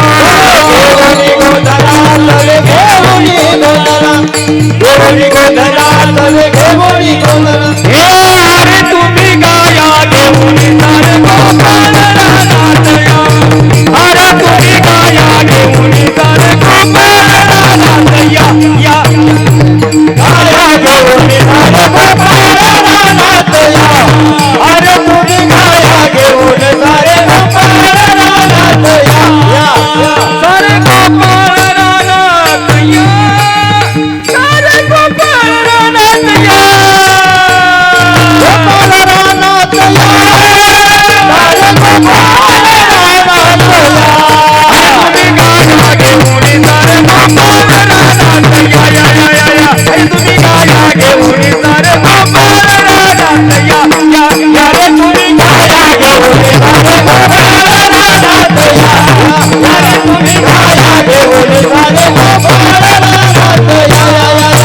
गाई चालल्या वनाप्रती गाई चालल्या वनाप्रती गाई चालल्या वनाप्रती गाई चालल्या वनाप्रती सवे पेंड्यात आले सांगाती सवे पेंड्यात आले सांगाती सांगाती सांगाती सांगाती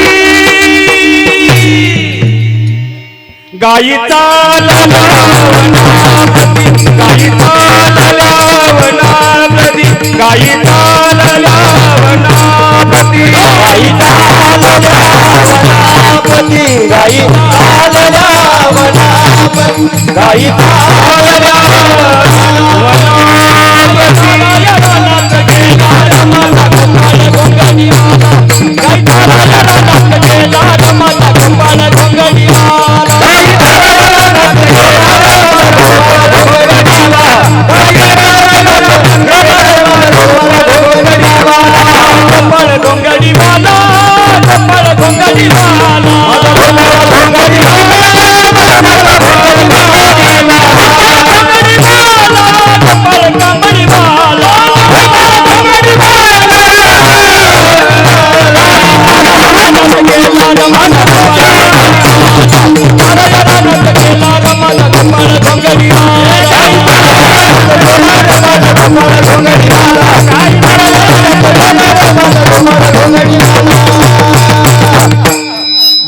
असा हा भगवान गायींच्या पाठोपाठ सवंगड्यांना बरोबर घेऊन बालगोपाल त्याचे मित्रमंडळ सगळ्यांना घेऊन गायी चारण्यासाठी जातात. पहा एवढा मोठा भगवान गायी सांभाळतो आहे. पहा गायी सांभाळतो अर्थात आपल्याला प्रेरणा देतात भगवान. गो संरक्षण करा, गायींचा सांभाळ करा. गो ही माता आहे. त्या मातेचं वैभव वाढविण्यासाठी आणि गो सेवा हे सगळ्यात श्रेष्ठ असं व्रत आहे. गो म्हटल्यानंतर गायीमध्येच 33 कोटी देव असतात. आणि बघा अशी जी गाय आहे, गावो विश्वस्य मातरः, ही गाय विश्वाची माता आहे.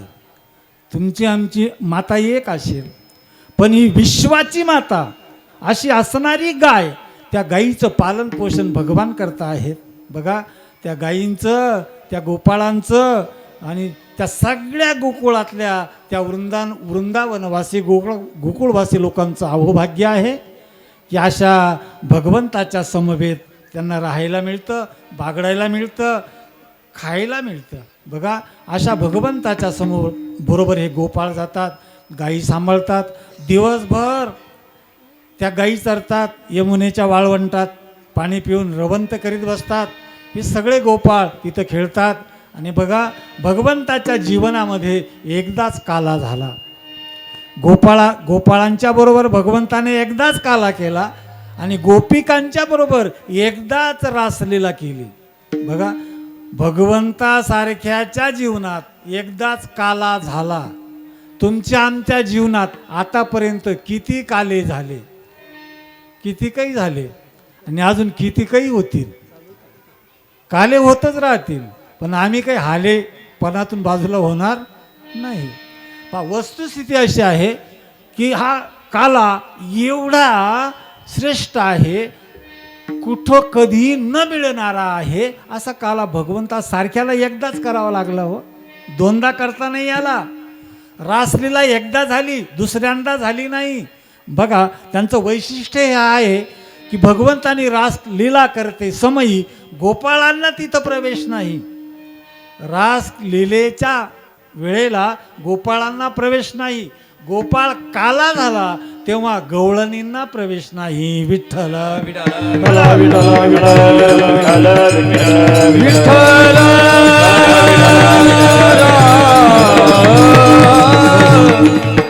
असा हा काला अभूतपूर्व अवर्णनीय परिपूर्णतेचं द्योतक असणारा हा काला पूर्णत्व आहे. या काल्यामध्ये अपूर्णता नाही, पूर्णत्व आहे.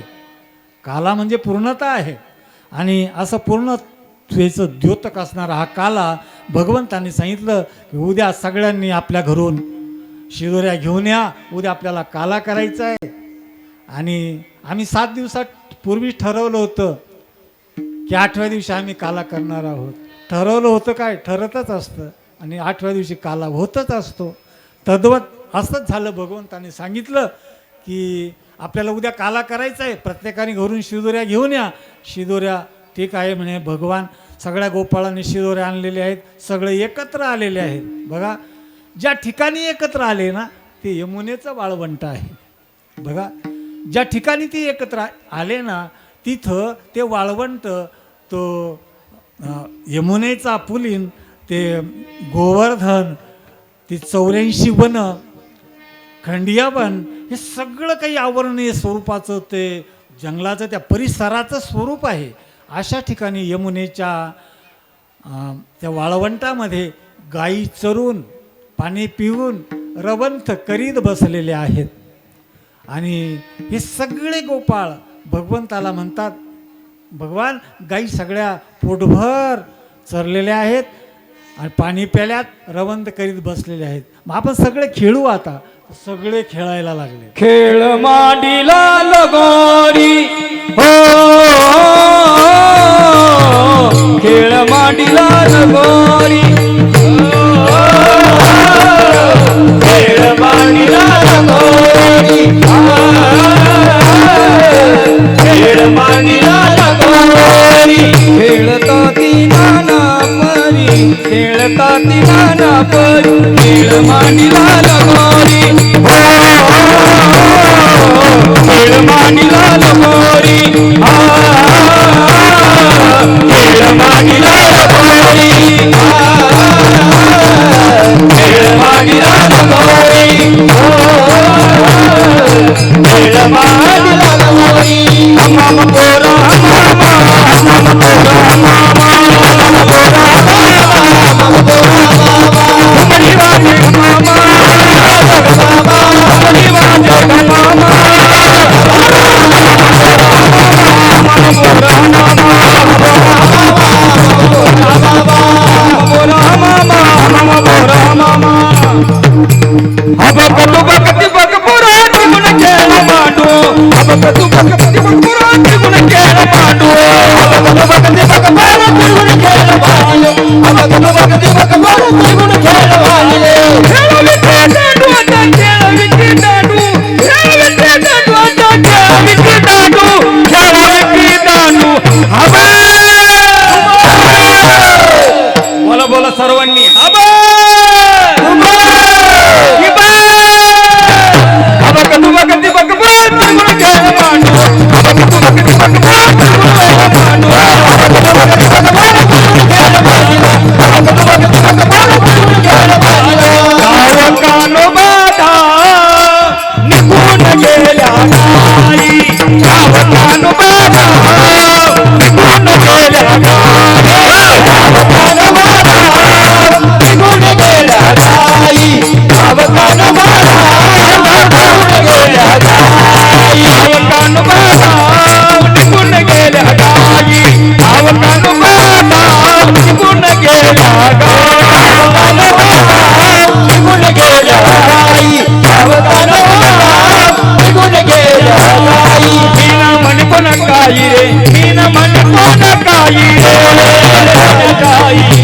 मीना म्हणे कोणा काही रे मीना म्हणे कोणा काही रे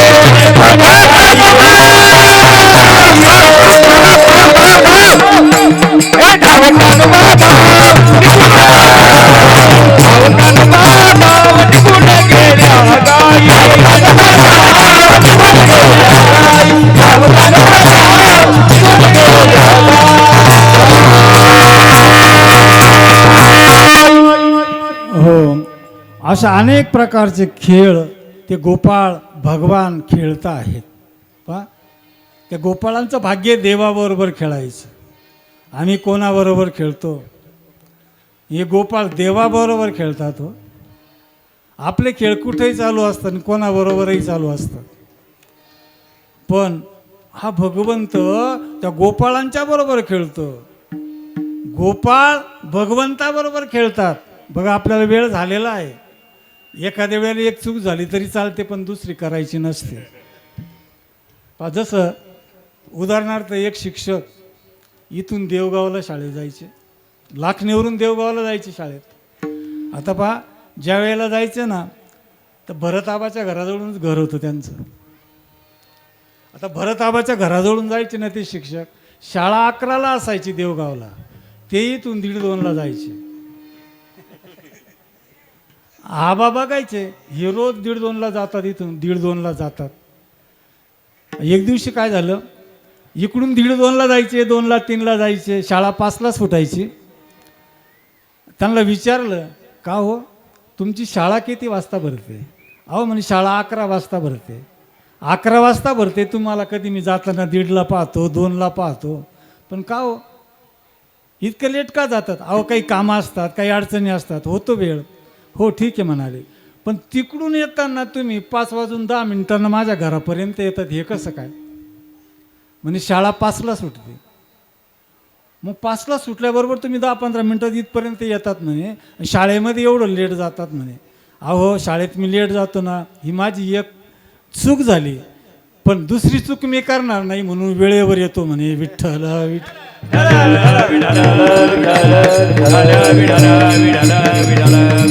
हो, आता कीर्तन लेट झालं असेल, पण सुरुवात लेट झाली असेल, पण शेवट लेट होईल असं नाही, लगेचच आता शेवट होतोय. विठ्ठल विठ्ठल विठ्ठल विठ्ठल विठ्ठल विठ्ठल विठ्ठल विठ्ठल विठ्ठल विठ्ठल विठ्ठल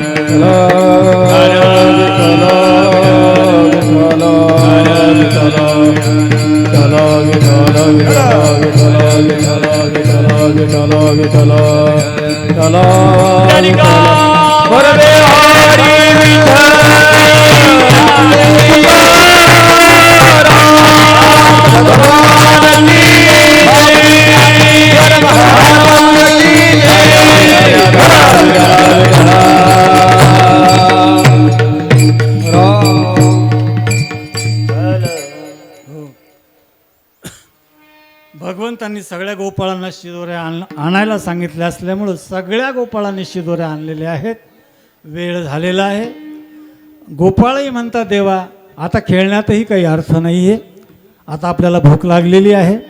आणि पहा, सगळ्या गोपाळांच्या शिदोऱ्या एकत्र केलेल्या आहेत. खडकी सोडी येल्या मोठा, आजीचा दैकाला घुमटा, सगळ्यांच्या शिदोऱ्या एकत्र केलेल्या आहेत. बघा, काल्याचा मूळ हेतूच हा आहे की सगळ्यांच्या शिदोऱ्या जशा एकत्र झाल्या ना, तसं सगळ्यांनी एक व्हायचं, हा काला आहे. सगळ्यांनी एक व्हायचं आणि सगळं तर बा सगळ्यांनी एक होणं हा काला आहे. आणि हा काला त्या यमुनेच्या वाळवंटामध्ये होतो आहे. आपण सर्वांनी एका मिनिटासाठी यमुनेच्या वाळवंटात चला. आपल्या मानस चक्षुच्या समोर आपलं मानस असं आहे ना, कुठेही जाऊ शकतं, काहीच वेळ लागत नसतं. तुम्ही म्हणाल कोणत्या गाडीचं तिकीट मिळणार आहे, केव्हा वाळवंटात जाणार आहे, असं काहीच नाही. या मानस चक्षुला जायला तिकिटाची गरज नाही, काही नाही. फक्त तुमच्या इच्छा झाली पाहिजे, तुमच्या मनात आलं पाहिजे. पहा, तसं मनात आणा. की जणू काही आम्ही आता यमुनेच्या वाळवंटामध्ये आहोत. बघा, यमुनेचं वाळवंट आहे. भगवान कृष्णाच्या त्या गायी चरून रवंत करीत बसलेले आहेत. भगवंताचे सवंगडी, लहान लहान छोटे छोटे ते गोपाळ तिथं यमुनेच्या वाळवंटामध्ये आहे. भगवंत तो मोराचा पीस खोवलेला तो भगवान श्यामसुंदर अखिल कोटी ब्रह्मांड नायक त्या ठिकाणी आहे. असं आपल्या डोळ्यासमोर आणा हे चित्र. आणि बघा, असं चित्र समोर आणल्यानंतर भगवान म्हणतात, गोपाळांनो आता आपल्याला एकत्र यायचं आहे, काला करायचा आहे. तुमच्या सगळ्यांच्या शिदोऱ्या आणा. शिदोऱ्या एकत्र केलेल्या आहेत, पेंद्या आहे, वाकडे आहे आणि सगळ्यांनी ती शिदोरी काला केलेला एक केलेला आहे. बघा, एक होणं हा काला आहे. आणि हे सगळे गोपाळ आणि भगवान, भक्त आणि भगवान एक होणं हा काला आहे. आणि असा काल्याचा प्रसंग त्या ठिकाणी उदधृत होतो आहे. बघा, ते आवर्णनीय स्वरूपाचं ते दृश्य आहे. ते दृश्य पाहताना देवादिकांची सगळ्यांची हालत खराब झालेली आहे. ते म्हणतात की हे वैकुंठामध्ये असला काला नाही, असलं सुख नाही, असला आनंद नाही. पहा, असल्या त्या आनंदामध्ये भगवान गोपाळ आहेत आणि भगवान आहेत. सगळ्यांच्या शिदोऱ्यांचा एकत्र केलेला काला आहे. भगवान सगळ्यांच्या मधोमध उभे आहेत. आणि पहा, सभोवतार ते गोपाळ गोलाकार कमलाकार बसवलेले आहेत. आणि त्या भगवान स्वतः भगवंत काला वाटत आहे. पहा, भगवंताच्या हातून काल्याचा प्रसाद मिळणं किती मोठं भाग्य आहे. आणि पहा, काला देण्याचा अधिकार एकतर देवाला असतो आणि एकतर संतांना असतो. पहा, ज्ञानोबा रायांनी काला वाटला. इथं भगवंत या गोपाळांना प्रसाद देत आहे. त्या दृश्याचं अवलोकन ज्या वेळेला शुकदेव मुनींनी केलं, श्रीमद भागवतामध्ये त्याचं वर्णन आहे. ते वर्णन अशा प्रकारचं आहे. बघा, ते दृश्य पाहिल्यानंतर कोणतं दृश्य? यमुनेचं वाळवंट, गोपाळ गोपाल, भगवंताच्या गायी, ते यमुनेचं जल, ते यमुनेचं तो परिसर नजरेसमोर आणा.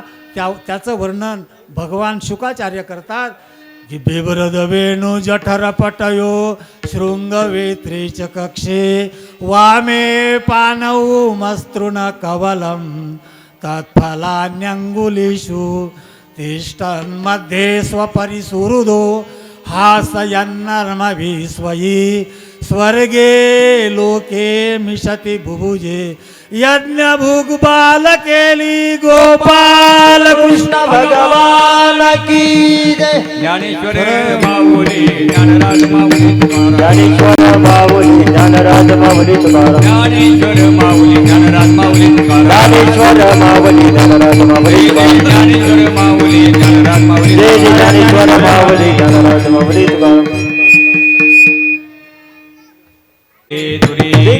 गावी रे दुरी होतो तिघाचे मेवरी, होतो तिघाचे मेवरी, होतो तिघाचे मेवरी, होतो तिघाचे मेवरी, होतो तिघाचे मेवरी, होतो तिघाचे मेवरी. तुम्ही वारे दोहीकडे, तुम्ही वारे दोहीकडे, मुख पसरोडीकडे, मुख पसरोडीकडे, मुख पसरोडीकडे, मुख पसरोडी, मुख पसरोडीकडे, मुख पसरोडीकडे. हे वाहतीच्या धारा, हातीच्या धारा, गाय दोहीचा कोपरा, गाय दोहीचा कोपरा, यार डोहीचा कोपरा, यार डोहीचा कोपरा, यार डोहीचा कोपरा, यार डोहीचा कोपरा. का म्हणे हाती डोका, का म्हणे हाती डोका, पडो देत एका, उणे पडो देत एका. उडे पडो देते का, उडे पडो देते, उडे पडो देते का, उडे पडो देते का. तुम्ही वारी दोहीकडे, तुम्ही वारे दोहीकडे, मुख पसरोडीकडे, मुख पसरोडीकडे, मुख पसरोडीकडे, मुख पसरोडी, मुख पसरोडीकडे, मुख पसरोडीकडे. कंठी धरिला कृष्णा म्हणे अवघा जने प्रकाश. काला वाटो एकमेका वैष्णवनिका संभ्रम, बोलिया ब्रह्मादिका उत्तम लोका दाखवू. काला वाटो एकमेका वैष्णवनिका संभ्रम. का म्हणे भूमंडळी आम्ही बळी वीर गाडी काला वाटो एकमेका वैष्णवनिका संभ्रम पाळो सज्जन तुम्ही संत जन पादान तुमचे भज आठवण तुम्ही द्यावी पांडू देवा माझी सांगा काकुल अनाथ अपराधी पतिता बरी पाही वेगळा नका करू म्हणे तुम्ही निरविल्या मग माझा हरी पैसला आठवण तुम्ही द्यावी पांडू देवा माझी सांगा काकुल जय विठ्ठल जय जय विठ्ठल जय विठ्ठल जय विठ्ठल बोली लेले करा क्षमा अपराध महाराज तुम्ही चित नाही विचारिला अधिकार मी आपुला करा क्षमा अपराध महाराज तुम्ही चित म्हणे ज्ञानेश्वरा राखा पाया पैकी करा क्षमा अपराध महाराज तुम्ही चित ज्ञानदेव तुम्हाला ज्ञानदेव तुम्हारा हे झाले समाधान तुमचे देखील चरण आता उधारे दे मना येते हरी नारायणा वाडी कल्पना येते सापडले गमने आता उधारे दे मना येते नाही नारायणा तुका म्हणे भोग गेला निवारीला राग आता उधार दे मना येते हरी नारायणा आज करोनी आरती चक्रपाणी ओवाळत आज पुराणे तवत धनी काळा दिवस पावत कर पुण्यवंत तुम्ही मा आज पुराणे तवत धनी काळा दिवस हे तुका वाही टाळी वाहन आज पुराणे तवत धनी काळा दिवस देवती भगवंत मन विठला माझा किरण राजा अवतार पांडुरंग नाव ठेवले ज्ञानी आरती राजा भगवतेला देवता विठला माझा किरण राजा बोले विठला ब्रह्माजी केले रामजनार्दनी चरणी भक्त ठेवले आरती राजा भगवतेला देवता मन विठला माझा किरण राजा आरती तुकाराम स्वामी रामानंदानमूर्ती बाई दाखवे अंबार तुकारामा राघवे सागरात माझ्या काढले वैद्यकोपाची चरणी हरी तुकारामा बाई सद्गुरू रामानंदानमूर्ती बाई दाखवे अंबार तुकारामा तुकेदार पडले ते ब्रह्मा तुकाचार्य मंदिराधीश्वरी चरणी भक्त ठेवले हरी तुकारामा स्वामी सद्गुरू रामानंदानमूर्ती बाई दाखवे अंबार तुकारामा आरती एकनाथा महाराज सद्गुरु जगन्नाथ आरती एकनाथा एकनाथ अवतार वेद शास्त्र पूजन महामंडळ विजय आरती एकनाथ महाराज समर्था त्रिमूर्ती सद्गुरु जगन्नाथ आरती एकनाथा एकनाथ नाम घेता सुख मंगल चिंता अनंत दंड प्रमुखाचा आरती एकनाथा महाराज समर्था सद्गुरु जगन्नाथ आरती एकनाथा खाली पूजा भगवाई प्रति आहे पाही पांडुरंगा निर्वेची मददी तुझ काही न मागू दे म्हणे आता उदार तू होई काही संताची